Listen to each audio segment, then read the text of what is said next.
Welcome to the show, everybody. It's the Crypto Lark. This week in Bitcoin land, an absolute explosion in mining news to be covered. France's Monsieur Le Bitcoin comes out with some comments about what we might see from the G20, and Jared Leto weighs in on Bitcoin. That's a thing now.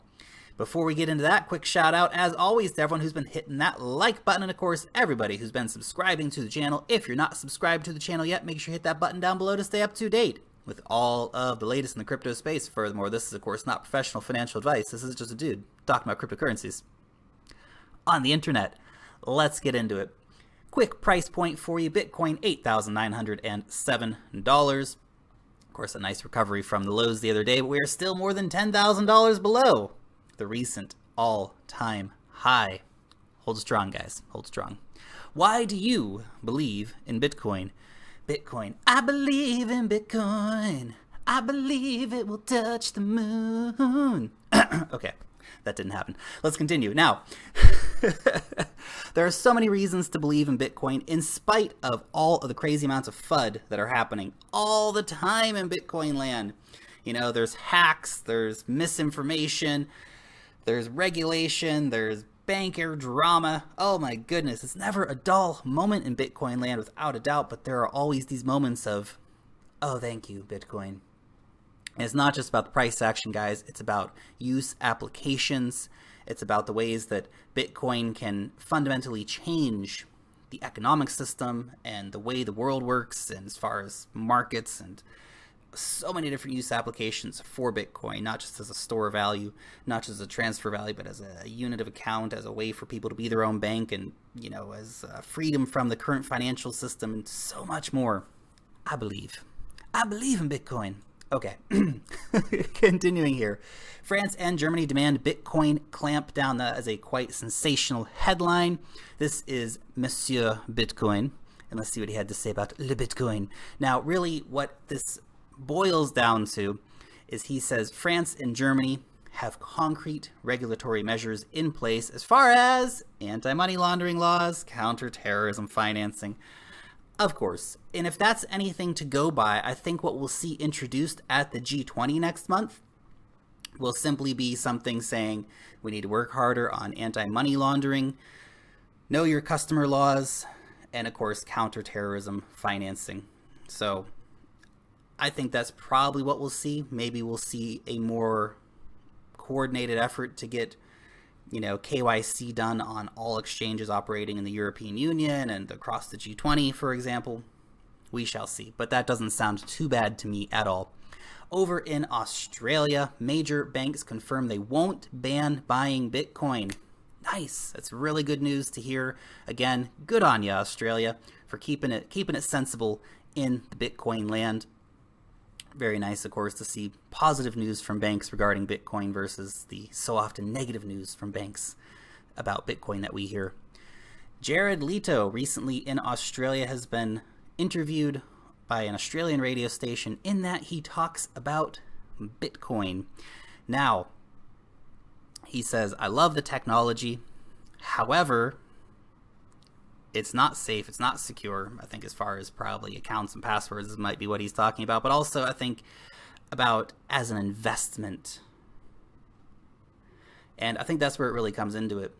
You know, he says, guys, don't put in more money than you can afford to lose. He says, in my opinion, it's like gambling. It's speculation, not investing. Certainly there are a lot of people who look at cryptocurrencies as gambling, but I would disagree with Jared here, and I would say that you can do a lot of smart investing in cryptocurrencies, particularly in Bitcoin. It's got amazing long-term potential, but you have to keep in mind that there is incredible risk and a massive amount of speculation going on in this market. Australia to ban Bitcoin gambling. Now, this is not official yet. This has just been floated as an idea or something that was probably desirable to happen, but the Northern Territory Commission for Gambling came out and said, we don't really like seeing Bitcoin and Ethereum and all these other digital currencies being used for gambling. Probably a bit of a tax issue, I would imagine, But at the same time, perhaps Bitcoin and gambling are a great fit. According to Jared Leto, anyway. Let's move on to our next story. A pair of British entrepreneurs sold 50 luxury flats for Bitcoin in Dubai. Now, this is a story we covered a while ago, that they were building these luxury flats and that they were going to be sold. At the time, they were going to be asking 15.5 Bitcoin. Now that the market's down, they were able to sell those for nearly 45 Bitcoin a piece. Wowzers. They did pretty well out of that, without a doubt. I'm sure they'll be hodling. U.S. Marshals successfully auctioned 30 million in Bitcoin. We've seen this quite a few times, and that in of itself was not noteworthy, but something that this did spark my mind about was, I wonder if we're going to see civil asset seizures like have been happening with people, driving around with a bunch of cash in their car. Will this be a thing that police ask when they stop you? Do you have any Bitcoin in the car? I hope not. I hope not. That would be very unfortunate, of course, to see that roll out like that. Senate candidate accepts largest contribution in Bitcoin. Now, he accepted about $4,500 in digital currencies for his campaign. Former Libertarian candidate, unsurprisingly, current Republican ticket Senate. Now, this is an interesting thought. Would you donate to a politician using digital currencies? Would you give a politician Bitcoin? I personally don't think I would give a politician Bitcoin. Nope. Maybe Ripple. No, seriously though, I think this is going to be something that we're going to see more and more in future campaigns. They'll simply say, donate here using digital currency. I think that'll be a thing in the future without a doubt.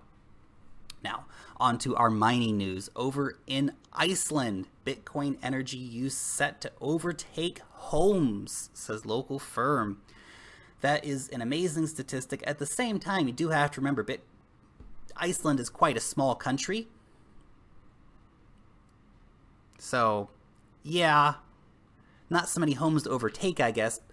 But that doesn't sort of show you that there has been a massive amount of Bitcoin mining farms moving to Iceland. It's a very attractive destination. It's a very cool climate. You don't have to spend as much on trying to cool your machines.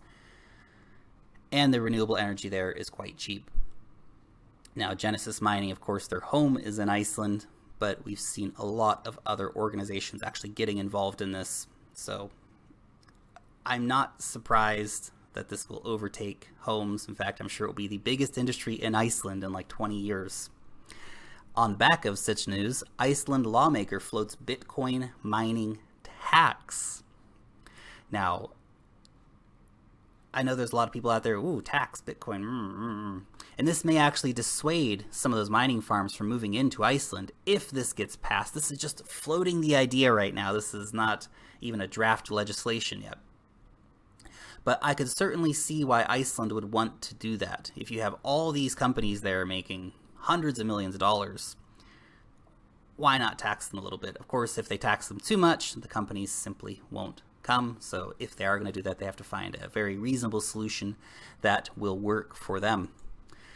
Bitfury-backed Bitcoin miner Hub 8 prepares to go public. This will be a publicly listed company in Canada. Now, this is on the back of a few other projects recently which have gone public.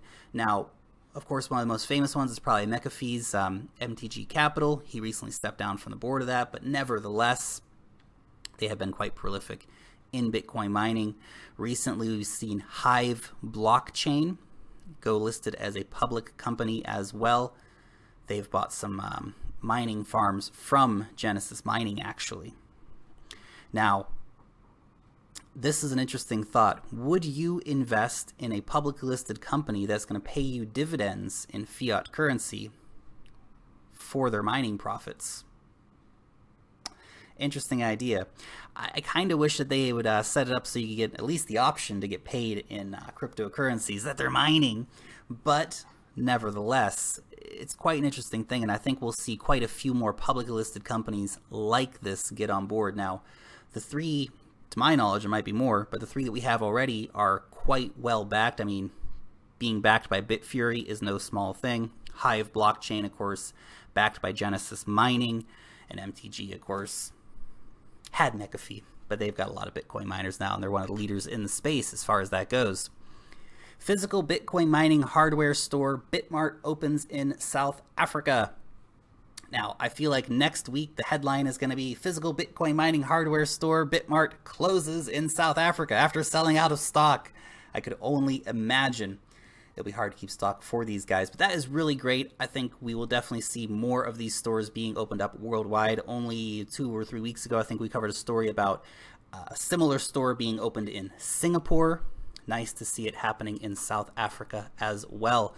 Over in Japan, DMM launches large-scale cryptocurrency mining farm and showroom. I think the showroom is the interesting part actually here, that you can actually go and tour their facility. This is a nice way for the public to see the magic happening. But wow, there's a lot of big players getting involved in cryptocurrency mining here, guys. It's getting pretty intense. GMO Internet eyes August launch for crypto cloud mining service. If you want to do cloud mining with GMO Internet, it's a cool $5 million. Wowzers. That's some serious stuff. And I'm sure they will sell out all of those cloud mining contracts. I don't think that's a problem.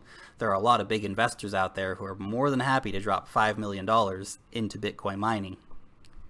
But that's pretty crazy. Russian nuclear scientists got busted mining Bitcoin using their work supercomputers. I gotta be fair though, that's a pretty good use of the work supercomputers. Leave the office, switch it on for Bitcoin mining, come back the next day, turn it off again. No problem. I mean, what could go wrong in that situation, right? Right? Those guys. Okay. And a nice news story here to finish off with. The Winklevoss twins, if you can't see Bitcoin at $320,000, you just lack imagination. I would agree with them, 100%. If you look at what's happening, more and more people are finding out about Bitcoin, and the down market doesn't, I think, make people as excited, which is unfortunate. People get excited when it's $20,000, not when it's $8,000 or $9,000, which is where they should be excited because that gives you a great chance to buy back in. But most Main Street investors don't think like that. We are seeing such an explosion in growth of user base, of Bitcoin holders, of use cases for Bitcoin. And when we actually see projects come on board, like exchanges like Globotex, for example, that list commodity prices in Bitcoin, that's when we're going to see this $320,000 Bitcoin. Speculation alone won't get it to that number, but use certainly will. Winklevoss twins, they're hardcore hodlers, those guys. And of course, it's finally time to give away $50 worth of Bitcoin to one lucky winner. Who is it gonna be this week? Let's randomly pick one winner. The Crypto Lurk, it's me. I won $50 worth of Bitcoin. Oh my god. Okay, Strategic Endeavors FX. What's up, Lurk? Great videos. Just wondering how many times China's gonna ban crypto. Lol. Great question, man. $50 worth of Bitcoin coming your way. If you want to be in to win next week, make sure you drop that address in the comment section down below. Long live the blockchain. And peace out till next time.